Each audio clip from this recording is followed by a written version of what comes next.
Hi, I'm Batsa and I've been playing a lot of Pax Dei since it came out in early access. In this video I'm going to talk about the most efficient ways to farm pure iron in tier 2 hides, and how I convert the calculated amount of steel ingots and fine generic leather per minute I get from the farming to the selling price of items at my market stalls. Let's start with pure iron. One of the latest updates to the game has added a lot of pure iron nodes to PvE areas. We already had pure iron nodes in each PvE province since the Proving Grounds patch, but now we got a lot more of them. I can check the interactive map for the pure iron locations. I can see that in Miri it's located in the southeast, in Keris it's located in the southwest, in Isgaria the pure iron is in the northeast, in Ancien it's at the west point of the map, and in Leoness, the PvP zone, it's all over the place. And I know for sure that the map is not 100% updated regarding those nodes. There are even more nodes in those areas that haven't been added to the interactive map yet. So we are spoiled in terms of pure iron compared to the launch of early access. You can mine pure iron with wrought iron pickaxe 2 and steel pickaxe, but you don't need any skill in mining to start getting the pure iron. You'll just do less damage to the nodes, and it will take you more time to mine each node at a lower mining level. But the mining skill levels up pretty fast when you mine, way faster than most of the crafting skills. Depending on your plot location, the time to get to a pure iron area may vary. I assume it may be as high as 30 minutes in some locations. Thus it may be beneficial if you or someone else in your clan can place a plot close to a pure iron area. The best locations for such a plot are Langresin in Isgalia, Armagnac in Ancien, and a few others. On these plots you can place several large forges for smelting, kilns for making charcoal, so close proximity to a large amount of trees is also something to consider when placing plots, some storage boxes, a weaponsmithing bench to repair the tools, and whatever else you may desire and have the space to put down. I have such a plot in Keris, which looks absolutely terrible, but it does the job. It's a bit far away from the pure iron nodes. It takes me around 15 minutes to get there and back. I placed it there because the pure iron area in Ancien, near my main plot, was getting too much competition for the nodes for my liking. But that was before the amount of nodes was increased significantly, and now I'm considering to move my mining plot to Armagnac. But once I have reached the first pure iron node, the inventory fills up with the pure iron really fast. If there is no competition for the nodes, I can get 40 stacks of ore in 50 minutes. So in total, the whole trip takes me 65 minutes, including traveling time.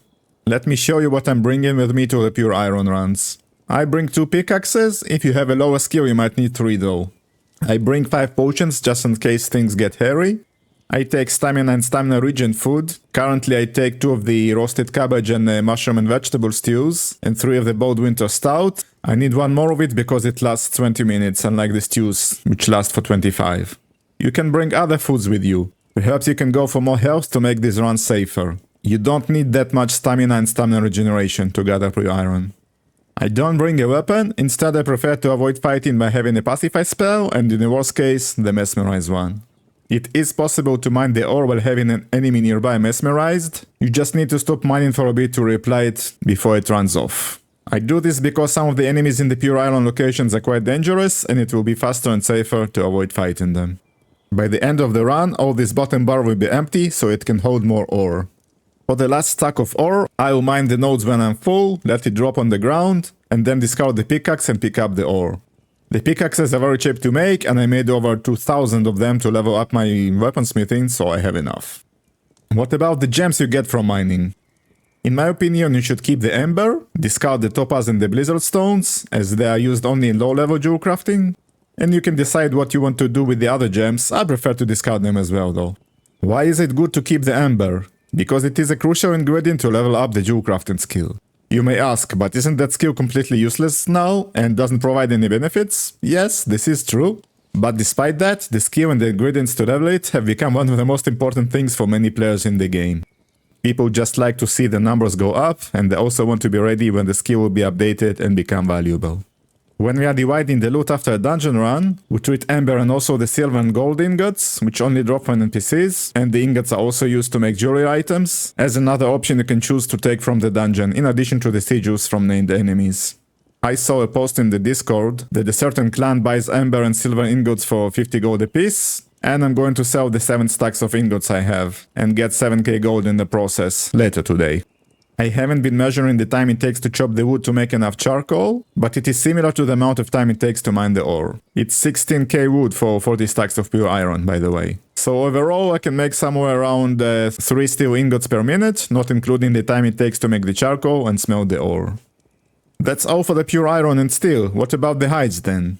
I haven't been farming hides at all since the Proving Grounds update. I got to level 39 leather walking before that patch, by killing bears with Fireball and Mesmerize, and that wasn't fun at all. But what about now? There were a lot of changes made to the amount and quality of hides dropped from animals. And now we have a skinning skill which increases the quantity of the hides we loot. It does not affect the quantity apparently. I wasn't sure what is the best way to get the tier 2 hides now, so I tested it out. Killing the tougher animals such as old bulls, direwolves and bears is absolutely not worth it. The best way to farm the hides for me was killing deer, stags, foxes and badgers in the home valleys, and killing normal deer if they were on my way. I marked the locations of the animals on the map in my home valley, and after that I did 4 laps, killing, as I said, stags, badgers and foxes, and normal deer that I saw on my route. And by the way, this method is completely safe. No need to use food buffs, potions and whatnot. You're not going to encounter any enemies stronger than a boar, just bring a melee weapon to deal with them. I got 273 large hides in total in those 4 laps, and the whole trip took me around 95 minutes, including travel time, arrow making and converting normal hides to large hides. So that's almost 3 large hides a minute, which translate to 3 fine or boiled generic leather. Keep in mind that my skinning level is 27, and I would get less tier 2 hides if my skill was lower. How does all this information translate to the price of items that I put for sale at my market stalls? I want the gold per minute from sales to be a bit higher than the gold per minute that I can get from clearing out the Inquisitor camps, but not to an extent that my prices will not be competitive. As I've shown in a previous video, it's possible to get 1k gold per hour when farming the camps, and I also get amber and silver and gold ingots that I can sell, plus I keep the iron ingots, which I can try to make money from as well. For example, by making decorative chests using the ingots. So I can make somewhere around 16 to 25 gold per minute when farming the Inquisitors. I've decided to price my steel ingots and the 5 generic leather at 8 gold a piece, or 24 gold a minute when selling my items. Maybe it's a bit on the cheaper side, but these prices are definitely competitive, so I hope that I'll manage to sell some items. I made a spreadsheet with the amount of ingredients needed to craft the highest level non-magical armor, to determine my selling price for each armor slot item. You have a link to an Excel and a PDF version of the file made in the comments. The total gold amount for the full set is only 1.8k, not a bad deal in my opinion. So let's now check my market stalls and what I sell over there. I'm playing on the Mimir server, and these stalls are just east of the Pax Dei in Ancient/Lavedan. At this stall I sell the armor that I just mentioned. It goes from 40 gold for the cheapest piece, to 440 gold for the outer chest piece, as it requires 7 large steel sheets, which translates to 56 steel ingots, and it's not even a guaranteed craft. The large steel sheet is a level 42 craft. In the next stall I'm selling steel pickaxes for 20 gold and steel chopping axes for 80 gold.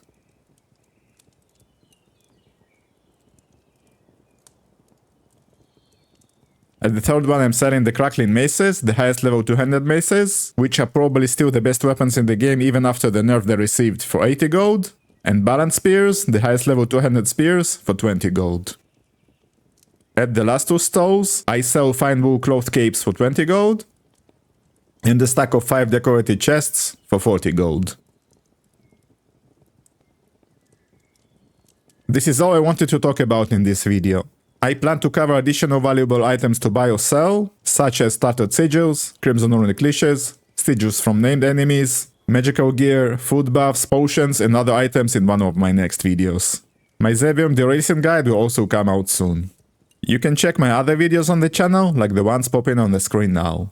Check the description below for some useful Pax Dei links and also links to my Twitch and my second YouTube channels. Thanks for watching and see you in the next one.